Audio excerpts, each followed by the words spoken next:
Hi hello నమస్తే మామ, welcome to MSI fishing YouTube channel. మీరైతే చూడొచ్చు, మనమైతే తావుడు ఒక 20 కేజీలు తావుడు తీసుకుని ఇదే మన లొకేషన్. చర్వాయి చేయడానికి అయితే వచ్చేసినాం. ఫస్ట్ డే ఈ రకంగా లుండలు చేసుకొని ఒక 5 కేజీలు 10 కేజీలు చర్వాయి అయితే చేసుకోవాలి మొదటి రోజు. చూడండి మనం ఏ రకంగా చర్వాయి చేసుకుంటున్నామో. ఈ రకంగా చర్వాయి చేసుకున్న తర్వాత సింగ్ అయితే ఆడాం మామ. నెక్స్ట్ రోజు వచ్చేసి చూడండి మీరు, సింగు ఈ విధంగా నిదానంగా కూర్చుండబెట్టేసుకోవాలి. ఇదిగోండి మనకైతే పడ్డ చేపలు అయితే చూడండి, ఒక్కొక్కటి 1.5 2 కేజీల వరకు ఉంటాయి. 3 రవ్వులు, మిగిలిన 4 పాంప్లెట్లు పడినాయి మామ.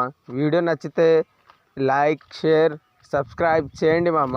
మరిన్ని వీడియోల కోసం ఎంఎస్ఏ ఫిషింగ్ యూట్యూబ్ ఛానల్ని సబ్స్క్రైబ్, లైక్, షేర్ చేయండి మామ. पूरा अंदर का पोखल